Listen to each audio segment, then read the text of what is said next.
So good morning to you all, beta. Today we are going to start new topic and new chapter, that is application of integration. Application of integral बेटा basically deal करता है कि हम लोगों को different types of curves दिए होते हैं और उन कर्व्स के under we have to find out the area. So in other word we can say that application integral को हम लोग एरिया अंडर बाउंडेड रीजन भी कह सकते हैं. नाउ लेट अस कंसीडर, मेरे पास एक ग्राफ है इस तरह से, and I need to find out the area bounded by this graph with given limits. Let us consider कि ये लिमिट यहाँ पर a यूनिट है और यहाँ पर ये लिमिट हमारे पास b यूनिट कंसिडर होती है.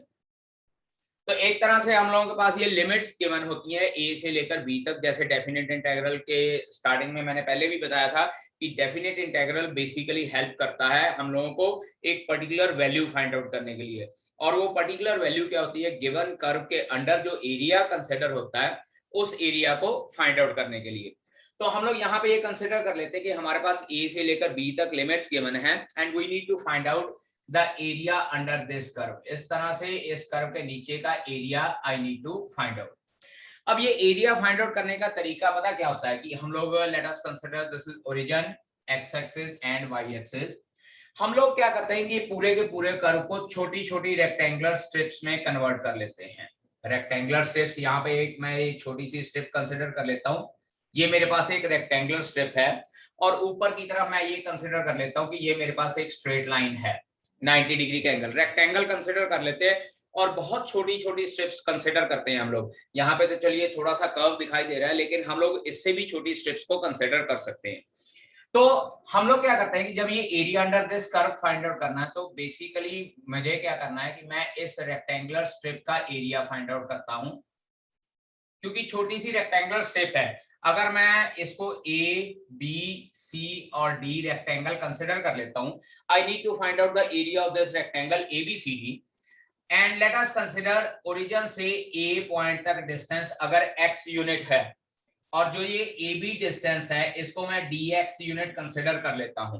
क्योंकि AB डिस्टेंस है ये स्मॉल इंक्रीमेंट इन x है और हम लोगों ने पढ़ा है कि small increment in x will be given by dx. तो इसका मतलब ये small increment in x will be considered as dx और यहाँ y एक्सिस की तरफ हम लोग इसकी लेंथ अगर y कंसिडर कर लेते हैं तो आई कैन से दैट की area of rectangle ABCD will be equals to length into breadth. तो यहां पर अगर मैं बात करूं एरिया ऑफ रेक्टेंगल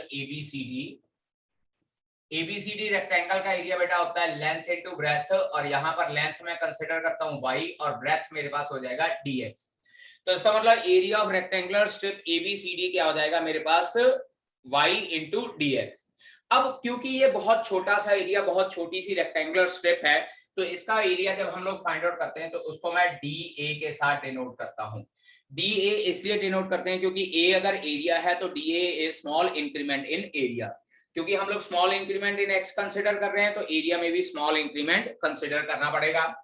और इसी तरह से हम लोग जो ये सारे का सारा रेक्टेंगुलर रीजन है इसमें हम लोग डिफरेंट रेक्टेंगुलर स्ट्रिप्स बना लेते हैं और उन डिफरेंट रेक्टेंगुलर स्ट्रिप्स का एरिया फाइंड आउट करना शुरू कर देते हैं.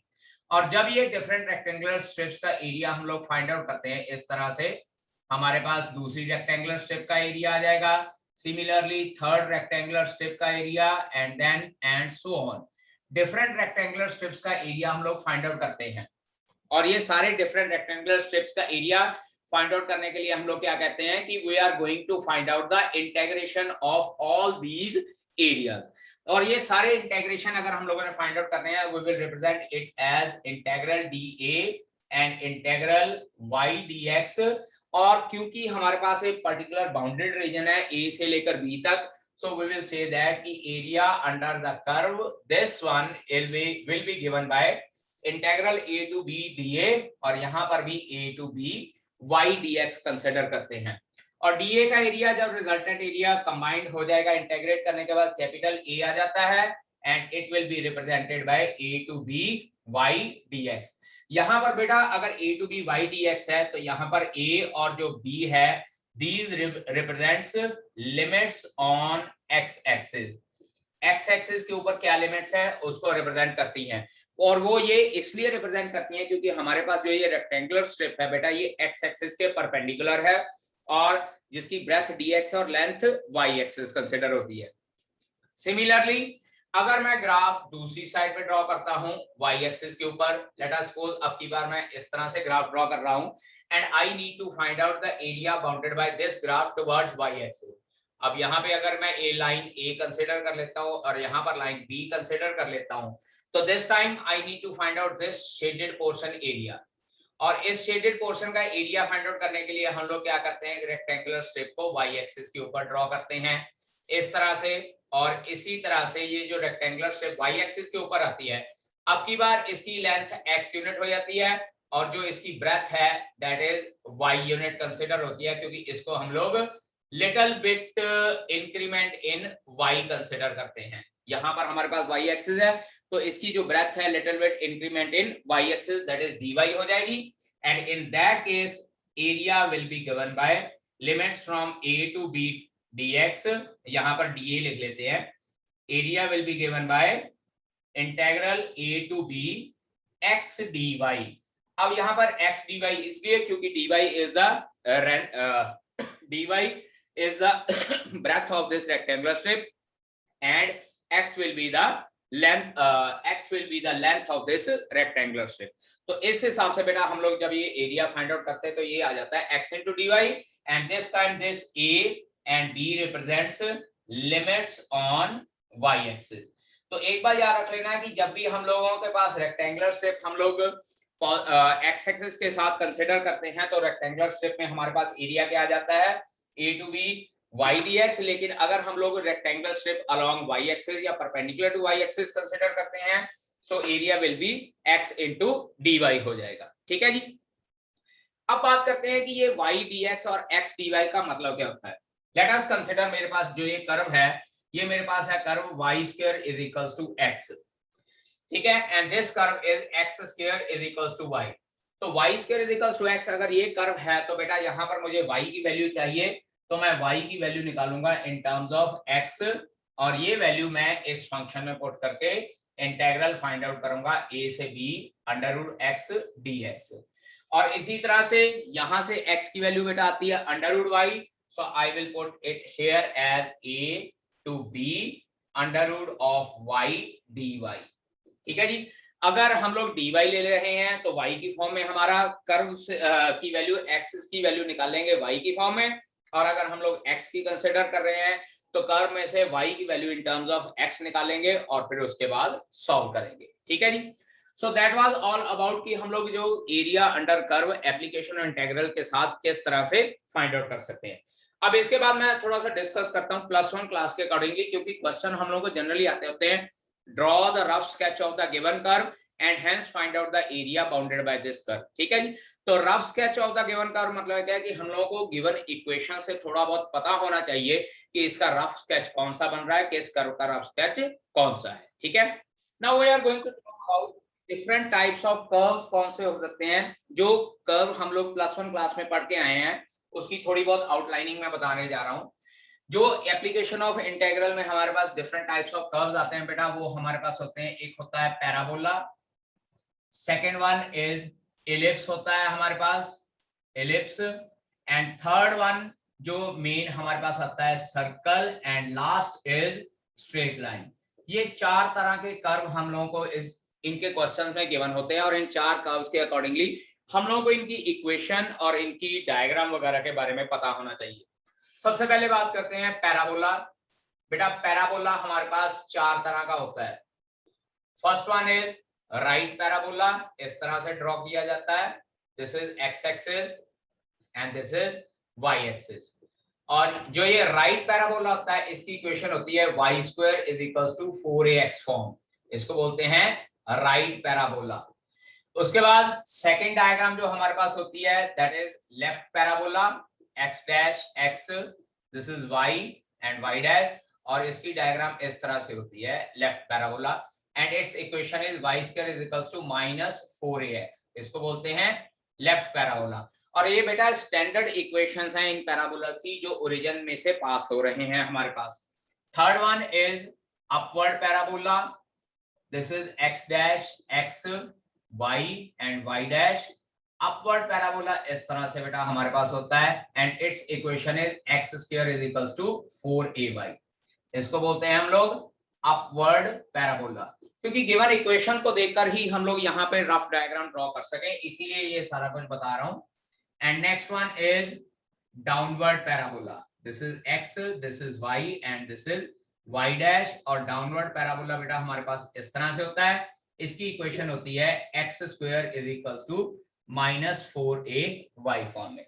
और एक बात बेटा याद रखना कि जब भी हमारे पास पैराबोला की इक्वेशन होती है, किस तरह से पता चलता है कि पैराबोला की इक्वेशन है, तो एक बात याद रखना कि हमारे पास जो ये पैराबोला की इक्वेशन है, इसमें एक हमारे पास प्लस का साइन आता है और एक हमारे पास प्लस का साइन, एक हमारे पास स्क्वायर में आती है एक वेरिएबल की वैल्यू, और एक वेरिएबल हमारे पास लीनियर पावर में होता है।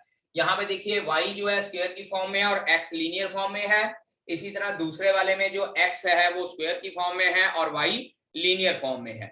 तो इसका मतलब क्या हो जाएगा, हमारे पास ये चार तरह के पैराबोला आते हैं, either y square is equals to 4ax और y square is equal to 4ay, और दूसरा x square is equal to 4ay या x square is equals to -4ay। Minus का साइन हो गया तो left and downward parabola, plus का sign हो गया तो राइट एंड अपवर्ड पैराबोला हो गया। ठीक है जी। सो इस तरह से हमारे पास पैराबोला की डायग्राम होती है। अब उसके बाद हम लोग बात करते हैं कि अगर हम लोग सर्कल की इक्वेशन फाइंड आउट करना चाहें, सर्कल की इक्वेशन हम लोगों को गिवन होती है तो उसका डायग्राम किस तरह से होता है बेटा। सर्कल की इक्वेशन दो तरह से होती है, एक होता है x माइनस एच का whole square plus y minus k का whole square is equals to r square, और ये इक्वेशन वो होती है जिसमें हमारे पास h k होता है सेंटर ऑफ सर्कल, सर्कल का सेंटर होता है, और रेडियस बेटा हमारे पास होता है कैपिटल R। रेडियस क्या होता है हमारे पास, कैपिटल R होता है। ठीक है जी। अब x माइनस एच का whole square plus y minus k whole square equals to r square है, तो इसकी जो सर्कल की डायग्राम है बेटा ये कहीं पे भी हो सकती है, either we can draw the circle here और I can draw the circle here और I can draw the circle here etcetera. ठीक है बेटा जी, हम लोग सर्कल को कहीं पे भी ड्रॉ कर सकते हैं according to its centre. Not depending upon the centre of the circle, circle का सेंटर कहीं पे भी हो सकता है, तो हम लोग कहीं पे भी इसकी डायग्राम ड्रॉ कर सकते हैं। इसके साथ सेकंड हमारे पास सर्कल की इक्वेशन आती है x square plus y square is equals to r square. जो ये x square plus y square is equals to r square होता है बेटा, ये सर्कल होता है जिसका सेंटर हमारे पास 0 0 होता है, centre is 0 0 and radius is r unit. तो अब अगर इसकी डायग्राम ड्रॉ करनी है तो बेटा एक बात याद रखिए, ये बिल्कुल सेंटर में से पास होता है, y y dash x dash and x, और अगर ये सेंटर से पास हो रहा है तो इसकी डायग्राम कुछ इस तरह से होती है। So this is the diagram of the circle जिसका सेंटर 0 0 होता है और हमारे पास रेडियस उसका कुछ r यूनिट होता है, तो it will be consider as r unit, और सर्कल का सेंटर हमारे पास 0 0 की फॉर्म में होता है। अब इसके बाद यहाँ पे सर्कल की इक्वेशन किस तरह से पता चलती है, जैसे मैंने बोला पैराबोला में क्या होता है कि एक वेरिएबल की पावर 2 होती है और दूसरे वेरिएबल की पावर 1 होती है।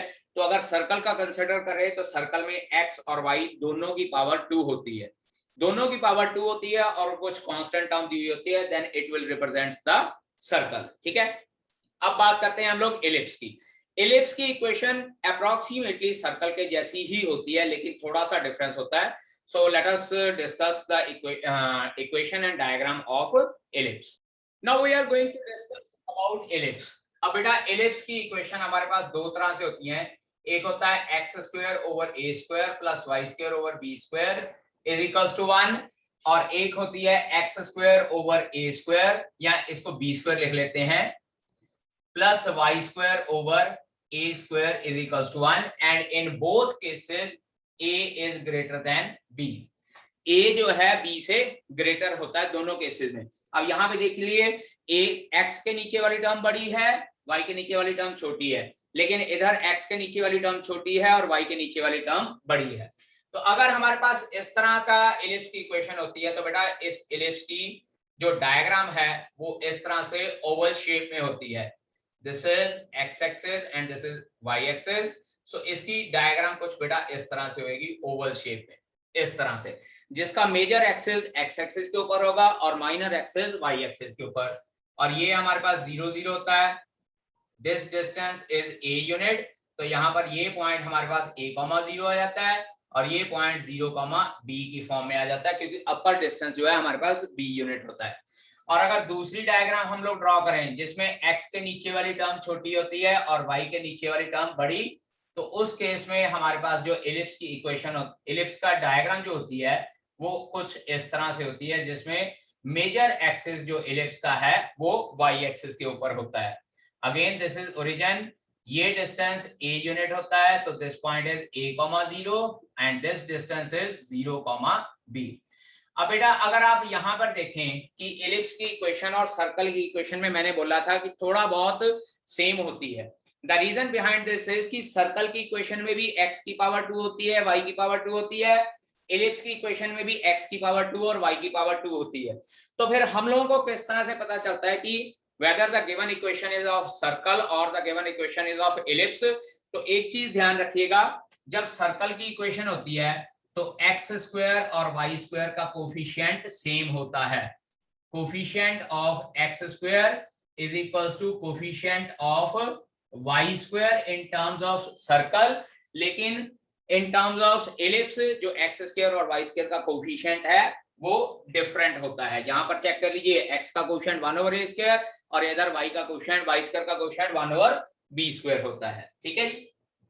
और इसके बाद लास्ट है हमारे पास इक्वेशन ऑफ स्ट्रेट लाइन, और बेटा स्ट्रेट लाइन की इक्वेशन हम लोगों को ऑलरेडी पता है, ax plus by plus c is equals to 0 की फॉर्म में जनरल इक्वेशन होती है स्ट्रेट लाइन की। ठीक है जी। अदरवाइज कई बार हम लोगों को x/a plus y/b is equals to 1 की फॉर्म में भी दी हुई होती है। सो अगर x/a plus y/b is equals to 1 की फॉर्म में होगी तो इस तरह से इक्वेशन स्ट्रेट लाइन का कर्व होएगा जो दोनों एक्सिस को पॉइंट्स पे, डिफरेंट पॉइंट्स पे कट कर रहा है। अदरवाइज हम लोग इसको भी एलसीएम लेकर ax plus by plus c equals to form में लिख सकते हैं। ठीक है जी। So that was all about the different types of curve, जिस तरह से कर्व हमारे पास आ सकते हैं। अब इसके बाद बात करते हैं कि डिफरेंट टाइप ऑफ क्वेश्चंस हमारे पास किस तरह से होते हैं। इस चैप्टर में 2-3 तरह के क्वेश्चन हमारे पास आते हैं। फर्स्ट वन इज कि हम लोगों को सिंपली लिखा है, यहाँ पे मैं लिख देता हूं, types of situations. Different types of situation हमारे पास किस तरह से होती हैं। फर्स्ट टाइप होती है कर्व गिवन है, curve is given and x is equals to a, x is equals to b या y is equals to a, y is equals to b is given। मतलब क्या है कि कर्व भी given होता है और यहां पर हम लोगों को लिमिट्स भी गिवन होती हैं। Second case, two curves are given। अब दो कर्व दिए होते हैं तो यहां पर बेटा x की वैल्यू या y की वैल्यू गिवन नहीं होती। We have to find x is equals to a, x is equals to b या y is equals to a, y is equals to b हम लोगों ने फाइंड आउट करना होता है। क्योंकि जब बेटा दो कर्व दिए होते हैं ना तो हमारे पास दोनों कर्व की इंटरसेक्शन होती है, और यहां पर क्या होता है, that is intersection of to curves is given. Intersection of to curves is given, to curves is given, और वहां से हम लोग इंटरसेक्शन पॉइंट फाइंड आउट करने के बाद हम लोग जो है लिमिट्स फाइंड आउट कर लेते हैं। अब यहाँ पे मैं डिफरेंट डायग्राम्स बना के दिखा देता हूँ कि इंटरसेक्शन किस तरह से होता है। लेट अस कंसीडर एक सर्कल गिवन है और एक पैराबोला गिवन है, ये इनकी इंटरसेक्शन है हमारे पास। ठीक है, इसी तरह से लेट अस कंसीडर एक पैराबोला गिवन है इस तरह से और एक स्ट्रेट लाइन गिवन है, ये इन दोनों की इंटरसेक्शन है and we need to find out the area this shaded region. या कुछ इस तरह से हम लोगों को गिवन होता है कि ये पैराबोला गिवन है and we need to find out such kind of intersection जो इस तरह से हमारे पास गिवन होती है। तो एक बात याद रखिएगा, जब हमारे पास इस तरह से डिफरेंट टाइप्स ऑफ इंटरसेक्शन होती हैं तो सबसे पहला काम होता है कि हम लोगों ने point of intersection find out करना होता है दोनों कर्व का, और उसके बाद एरिया किस तरह से आता है। बेटा एरिया दो तरह से आता है, एक तरीका होता है sum of areas, sum of area, और दूसरा तरीका होता है difference of area, difference of area. अब सम कहां पे लगाना है और डिफरेंस कहां पे लगाना है, एक बार याद रखिए। डायग्राम को देखकर अगर आपको पता लगे कि एक कर्व ऊपर दिया हुआ है और दूसरा कर्व नीचे दिया हुआ है, तो वहां पे आप लोगों ने सब्ट्रैक्शन लगानी है। जैसे ये डायग्राम देखिए, पैराबोला है और दो स्ट्रेट लाइंस गिवन है। स्ट्रेट लाइन ऊपर है, पैराबोला नीचे है, तो इसका इंटीग्रल हो जाएगा y straight line minus y parabola. इधर की बात करें, यहाँ पैराबोला कर्व ऊपर है, स्ट्रेट लाइन कर्व नीचे है, तो यहाँ पर हम लोग लिखेंगे integral y parabola minus y straight line. तीसरी बात करें, अब यहाँ पे देखिए, यहाँ पर मैं ये नहीं कह सकता कि एक कर्व ऊपर है और एक कर्व नीचे है। यहाँ पर मैं ये कह सकता हूँ कि इतनी दूर तक ये जो जा रहा है, ये मेरे पास पैराबोला का कर्व जा रहा है। देखिए मैं यहाँ अंदर रब कर देता हूँ, एक पॉइंट तक मेरा यहाँ पॉइंट ऑफ इंटरसेक्शन है, यहाँ तक मेरे पास पैराबोला जा रहा है, और इसके बाद जब बात करते हैं तो ये मेरे पास सर्कल का पोर्शन जा रहा है। लेकिन इसमें हम लोग ये नहीं कह सकते कि एक पोर्शन ऊपर है और एक पोर्शन नीचे है, क्योंकि अगर यहाँ पर मैं परपेंडिकुलर ड्रॉ करूंगा तो ये पोर्शन मेरा जो है पैराबोला के नीचे है और ये वाला पोर्शन मेरा सर्कल के नीचे है, तो एक दूसरे के नीचे नहीं है। तो यहाँ पर अगर हम लोग इंटेग्रल करेंगे तो here we will write down integral y parabola plus y circle, और इन दैट केस पहला पॉइंट ऑफ इंटरसेक्शन यहां से लेकर यहां तक हो जाएगा, दूसरा पॉइंट ऑफ इंटरसेक्शन यहां से लेकर यहां तक हो जाएगा, और दोनों की लिमिट्स अलग अलग लगेगी। यहाँ लिमिट सेम लगेगी क्योंकि पॉइंट ऑफ इंटरसेक्शन सेम है, यहाँ लिमिट अलग अलग लगेगी। अब बात करते हैं एक और चीज की। नाउ सी हियर, यहाँ पर मेरे पास सिर्फ एक ही शेडेड पोर्शन था, यहाँ पर मेरे पास दो शेडेड पोर्शन है, और इसी तरह अगर यहाँ पर मैं नीचे की तरफ भी एरिया फाइंड आउट करना चाहूं तो मेरे पास नीचे की तरफ एरिया इस तरह से आ जाएगा। तो अगर आपका कर्व ये कहा हुआ है कि सिर्फ फर्स्ट क्वाड्रेंट में फाइंड आउट करना, मान लीजिए इसको फर्स्ट क्वाड्रेंट में फाइंड आउट करना होता तो मैं एरिया लिखता y straight line minus y parabola, लेकिन क्योंकि यहाँ पर दोनों साइड पे सिमेट्रिकल है तो मैं इसको एरिया को 2 से मल्टीप्लाई करना पड़ेगा।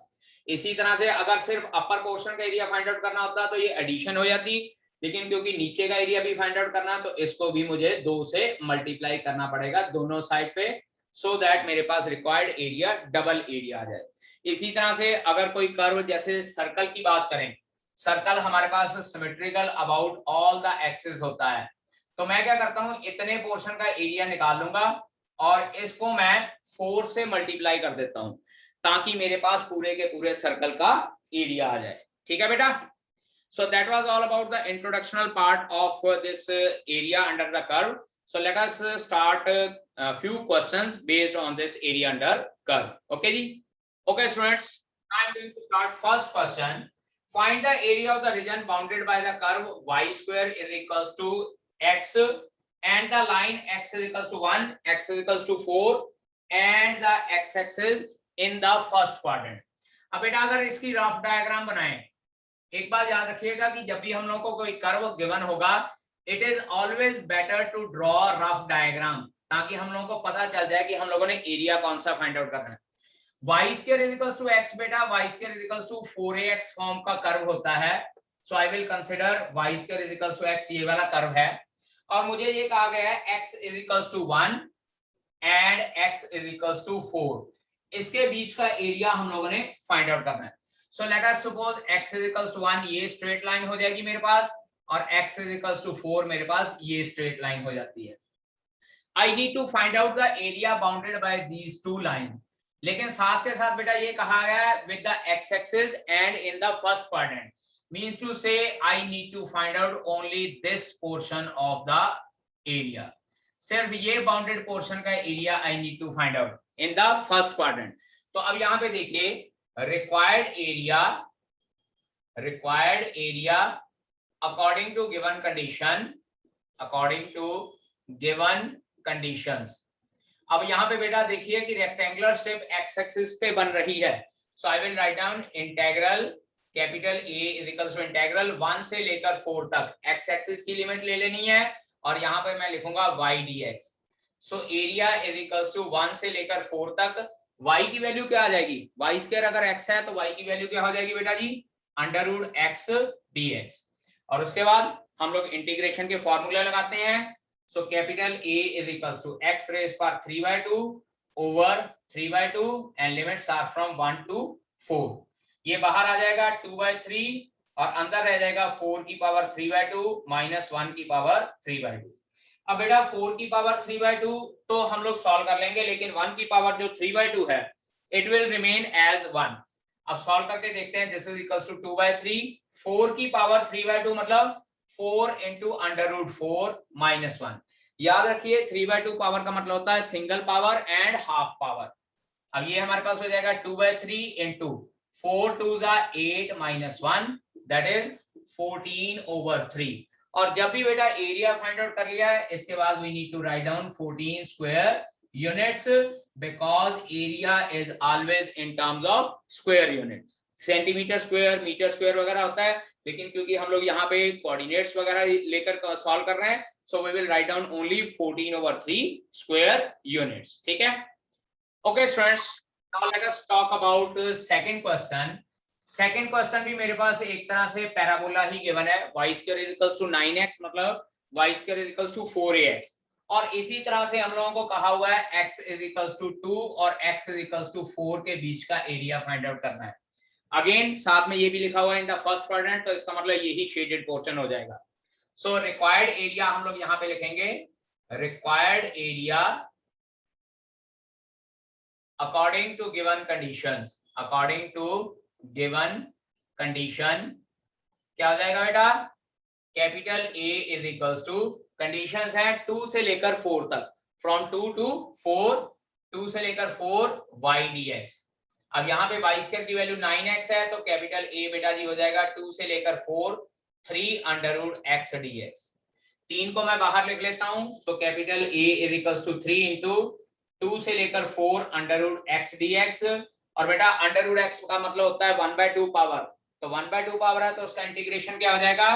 Capital A is equals to 3 into x raised power 3/2 over 3/2 and limits are from 2 से लेकर 4। अब इसको जब सॉल्व करेंगे capital A will become equals to 3 multiply by 2/3 x raised power 3/2 limits are from 2 से लेकर 4। ये 3 और 3 कैंसिल आउट हो जाएगा।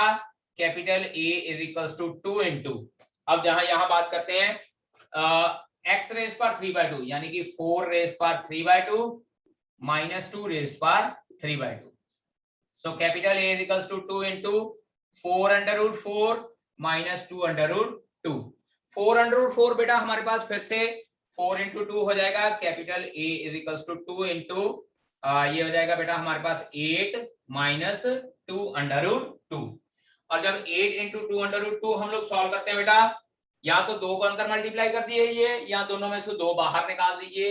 अगर 2 बाहर निकालते हैं तो it will become 4 into 4 minus under root 2 square units, यानी कि एरिया हमारे पास क्या आ जाता है 4 into 4 minus under root 2 unit. या अगर 2 को अंदर मल्टीप्लाई करना चाहते हैं तो we can write down 16 minus 4 under root 2 square units. You can write down any answer. हम लोगों को कुछ नहीं पता कि कहां तक सॉल्व किया हुआ, we can leave our answer here only. Okay बेटा जी। सो स्टूडेंट्स अब बात करते हैं थर्ड क्वेश्चन की, x square is equals to 4y। अब अगर x square is equals to 4y है तो बेटा ये ध्यान दीजिए कि ये हो जाएगा हमारे पास अपवर्ड पैराबोला।